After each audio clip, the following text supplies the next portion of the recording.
Time for Mary Holm's regular slot, and the RNZ podcast team has launched a new wellness podcast you'll find online. It's called The Pursuit of Wellness, and it's a 5-part series looking at all the aspects of the concept of wellness. And in the second episode, they challenged you, financial journalist and author Mary Holm, to talk about economic well-being or economic wellness. Yeah, hi Jesse.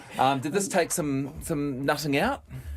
Yeah, yes, I mean, in some ways you think they haven't got much to do with one another, how well off you are and how healthy you are, especially in this country, actually. I got thinking about it. I mean, there are certainly many countries in the world where people who you need to have a fair bit of money in order to be healthy, because medical services cost a lot of money, etc.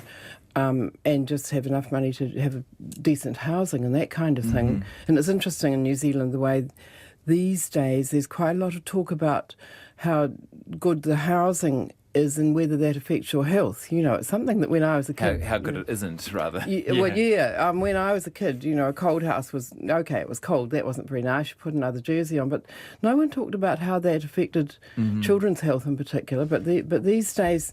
So in New Zealand, it doesn't feel to me as though wealth and health are all that closely linked, I think that's... some people would probably object to that, wouldn't they? Yeah, look...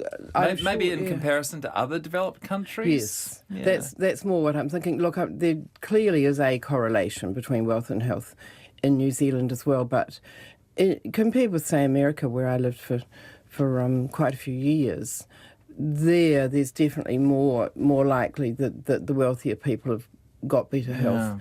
Because we've got a decent state health system, basically. True. But yes, you think about living in a country where you don't get treatment for whatever happens to affect your health unless you have enough money to pay for it. That would be quite different, Absolutely, yes. And in New Zealand, this is probably a bit controversial too, but you can buy healthy food.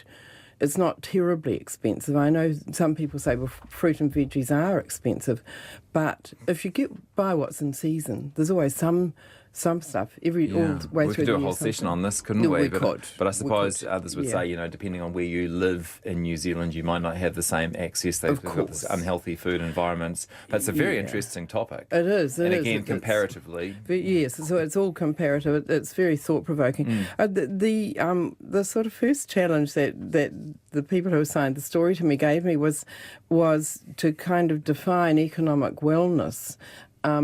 And I sort of thought about that for a few days, actually. And I decided that it was to have enough money to cover all the necessities, plus some money for some fun, but you don't need a huge amount for that, but you do need to have some joys in your life. Because life isn't just staying alive. That's right. It isn't just housing and food and all that. And what's more, knowing you can continue that on in, that you're in a comfortable enough position that you're not thinking, okay, I've got enough money at the moment for necessities and some fun, but, what's going to happen if I lose my job or if the house burns down or if whatever. And so I think it's really important for people to get themselves in a position where they're probably not going to get hit too hard by bad things happening to them in future. And just running quickly through that, the ways to do that are, first of all, to spend less than you earn, so you're not running up debt, which is obviously stressful. Such a simple thing, but how many people spend less than they earn these days? Well, I think COVID might have made a few people kind of think about all of that more, actually. I'm hoping so. And then you want to have enough insurance. So you really do want to be covering the big bad stuff, not necessarily every last little risk, but the house burning down and the car being written off and those sort of things. And life insurance. You might not care if you're dead, but it's family wellness, really, isn't it? Yes, it is. It's absolutely family wellness. The rainy day fund thing, which we've talked about many times before, so I won't go into that hugely now, but you want some money in either perhaps a 1 month term deposit so that you can get that within a month and put money on a put expenses on a credit card in the meantime, or put it against your mortgage. If you've got a mortgage, you can quite often go to the mortgage lender and say, if I pay it off faster than necessary, can I get access back to that extra money if I need it? And often they'll say yes, and so that works well. I was thinking about the whole rainy day fund thing the other day, though, and it reminded me of something that happened when I was living in Chicago years ago. We were living near the University of Chicago, and it was surrounded by ghetto, and so there was a lot of crime. A lot of crime went on in the streets. People got held up all the time.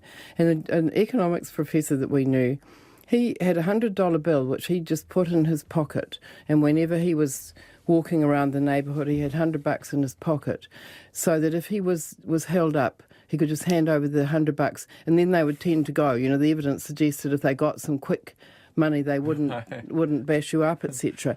And the way he looked at it, he said, I spent that $100 the first day I put it in my pocket. It's not mine anymore. Right. What I bought with it is peace of mind from here on in.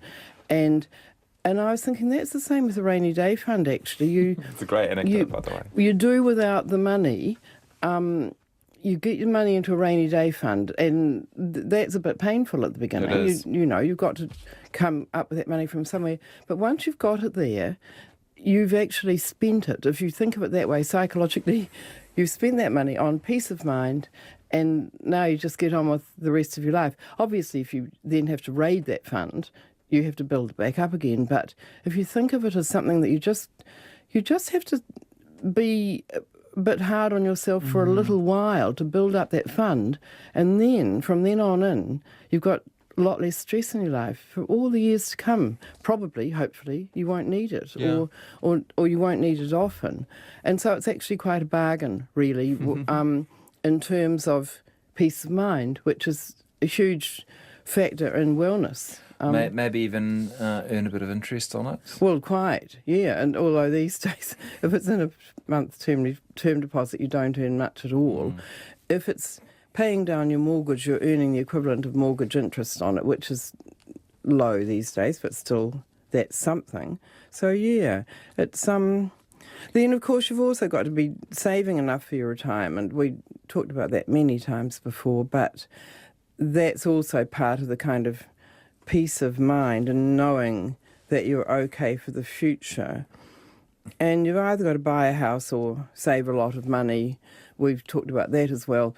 Buy a house at some point or save extra money to cover your rent right through until when you die. So most New Zealanders want to get to retirement with a house, and ideally the mortgage paid off, or you've saved heaps, and there's nothing wrong with that as an alternative, just saved enough to cover your rent for the rest of your life. Because New Zealand super, quite a lot of people live on New Zealand super only, but that's really hard if they've also got to cover rent or a mortgage. If they've got the house taken care of, it's not so bad. Yeah, you're saying that it's not absolutely necessary to own your house, but you do have to have a plan. Yeah, something. And if you've decided 20 years out that you'll never own a house, that's fine too. You just save the money that you would have spent on the mortgage. We've done plenty of sessions on that. Yes, we have. Yeah. So and that you with hit a decent retirement. lump sum, with a couple of $100,000 more than you otherwise would have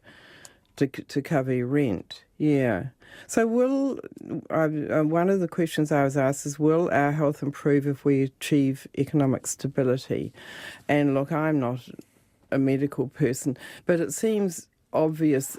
Your mental health will, without a doubt, if you're not stressed about money and you're not lying awake at night and therefore not sleeping well because you're worried about money, then that will obviously affect your health.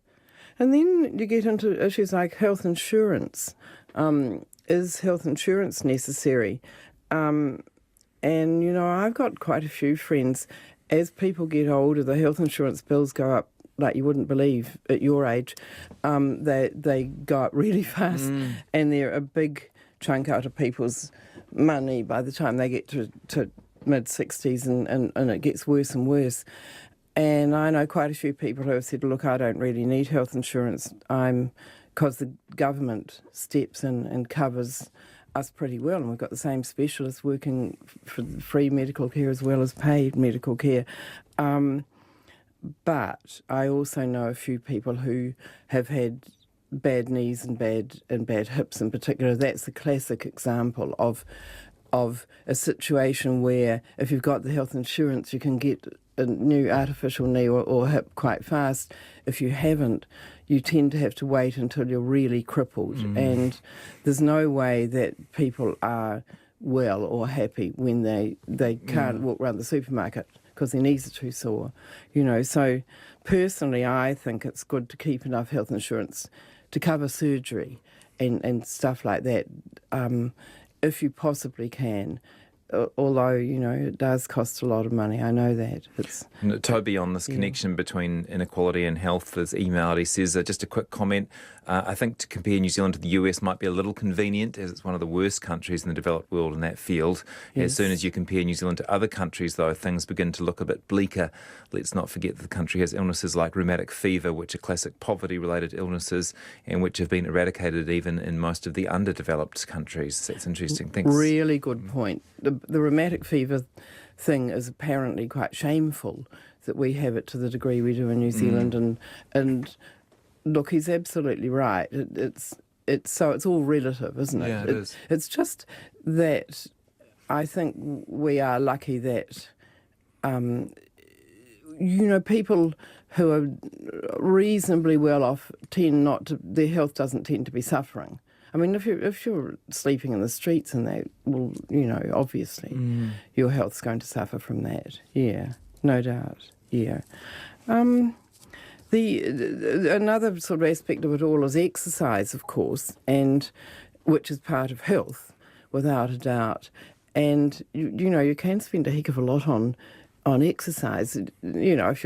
If your sport of choice is, say, skiing, which I do a bit of sometimes, and that's when you go onto the mountain, it's like you're spending a foreign currency. It really is. It's just even the food, very mediocre food in the cafes costs a lot. It's just ridiculous. Yeah. And the lift tickets and that, but it doesn't cost that much to buy a pair of okay walking shoes and get out there and walk or run, or a pair of togs, or and do some swimming. And there are some gyms and some pools and that are not very expensive. So yeah, relatively speaking, we don't do too badly. Have you got another question in there? I want to cover the National Party KiwiSaver policy. Any sort of conclusions on health and wellness then? That's on the health and wellness, I would say that it amounts to spending within your limits, covering yourself when bad stuff happens, getting the KiwiSaver fund looking good. So setting things up so that bad stuff in the future is not going to really knock you back are the main tips on that. On the National Party policy, though, that's quite interesting. Oh, yeah, let's get on to that. And I'll just tell you that Mary has written about this topic, economic wellness, on the RNZ website. If you want to look it up, it's easy to find, and it's also the subject of a podcast, and you can find that on the RNZ site as well. I've got the name, The Pursuit of Wellness is the name of the podcast.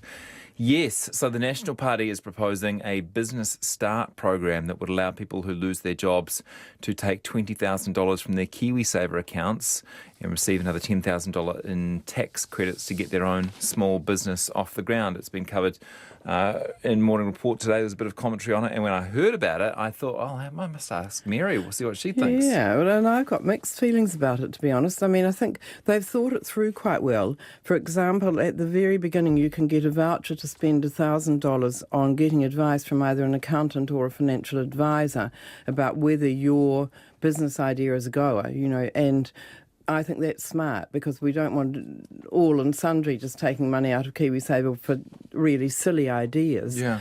And there's also some free mentoring in there, so they're not just sort of saying to people, grab some money out of your KiwiSaver, throw it at something and hope it works. Yeah, because you don't want people getting too excited by pyramid scheme, or the guy this morning, what was his name, Max Whitehead, talking about, the sort of miracle cancer cure and stuff like that. Indeed. Becoming a franchisee for some hoax. God, yes. There's some horrible ideas out there for getting a business going.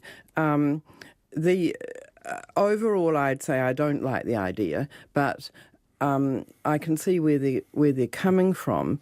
Labor has apparently come back and said, look, you can already get a grant of up to $10,000 on something called the Self-Employed Startup Payment Scheme, and that's for beneficiaries. So they can get money up to $10,000 from the government to cover the expenses of starting up a business. So it's already there, although I hadn't ever heard of that, I must say. But there is some provision for that. What about this idea, though, of using the money you've saved for KiwiSaver to, in theory, build a business that might grow and become an even better bet for your future? Yeah, look, it might.